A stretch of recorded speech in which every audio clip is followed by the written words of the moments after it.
अच्छा, इस बंदे की शक्ल तो आपको याद आ रही होगी। ये बशरुल असद है, इसका नाम है, या आपने जरूर नाम सुना होगा। इस बंदे को फांसी की सजा सुना दी गई है और 2024 में ये बंदा सीरिया का प्रेसिडेंट था और फौजी अफसर भी था। अब वो बात जो मैं कहता हूँ ना कि सर, जो कर्म होते हैं ना, जो हमने किया होता है वो वापस जरूर आता है। वो आपका पीछा करता रहता है, जो आपके कर्म होते हैं। हमें ये लगता है कि नहीं, हम निकल गए हैं, हम बच गए हैं, हम बहुत स्मार्ट प्ले कर गए हैं, लेकिन जो ऊपर अल्लाह का कानून है, जो अल्लाह का निज़ाम है ना, वो देर सवेर हो जाएगी, वो होती है। लेकिन सर, अंधेर नहीं है उसके अंदर। हुआ क्या था, 2011 में शाम के अंदर ना एक छोटा सा शहर है, दरा कहते हैं उसको। वहां पे कुछ नौजवानों ने ना स्कूल की दीवार के ऊपर ना हुकूमत के खिलाफ कोई बहुत ही इनकलाबी लाइन ऐसी लिख दी थी, जो हुकूमत को पसंद नहीं आई। और ये उस वक्त जो है वो काबिज थे हुकूमत में। इन्होंने क्या किया, इन्होंने हुक्म दिया, गिरफ्तारियां की, तशद्दुद किया, बच्चों को पकड़ा गया, मारा गया। अब जब बच्चों को मारा गया, मामला उठ जाता है, फिर सड़कों पे लोग आ जाते हैं उनके हिमायत में। सड़कों पे आते हैं तो एक मूवमेंट बन जाती है, मूवमेंट बनती है, एक बहुत बड़ा एहतजाज जो है ये बन जाता है। और एहतजाज इस लेवल का हो जाता है, उसमें भी बंदे मारे जाते हैं। वो पूरी एक जंग, मतलब 14 साल की कहते हैं, ये एक जंग बाकायदा बन जाती है और तकरीबन 5 लाख से ज्यादा अमवात हो जाती हैं इसके अंदर। इस दौरानिये में लाखों लोग जो हैं वो बेघर हो जाते हैं। और अब देखें कि आज दमिश्क की अदालत ने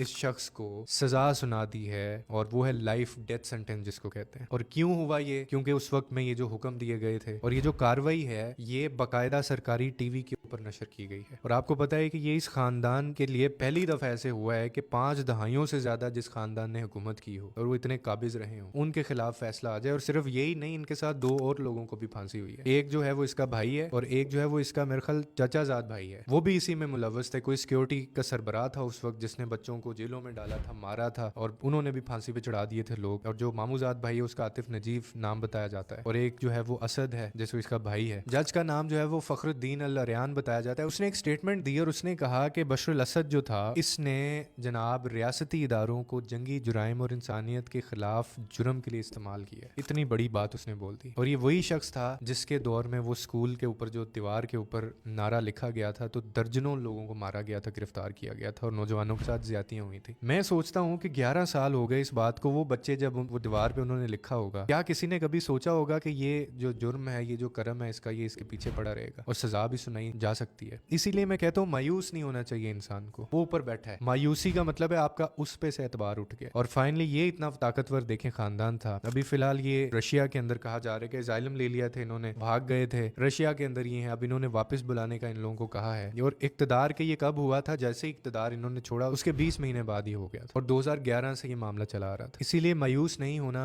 जालिम जो है ना, वो आखिर कितना जुल्म कर लेता है। अभी हमने आपको वो खबर सुनाई कि जो बाइडन को कैंसर हो गया है, नेतन्याहू को भी कैंसर है, बता नहीं रहे हैं। डोनाल्ड ट्रंप का हाथ कभी गौर से आप देखें, बता नहीं रहे हैं। वो जो ग्राहम लिंडसी जो है वो मर गया। मतलब ये तो हो ही नहीं सकता ना कि आपकी पकड़ नहीं होगी। और आप ये जो चेहरे हैं, इंशाल्लाह अल्लाह मुझे भी और आपको जिंदगी दे, इनकी खबरें हम सुनेंगे और मैं इनकी खबरों पे जश्न मनाऊंगा। क्योंकि इन्होंने जो जुल्म किया है, इन्होंने जो नस्ल कशी की है, इन्होंने जिन खानदानों को तबाह बर्बाद कर दिया, अपने सिर्फ मसीहाओं को खुश करने के लिए।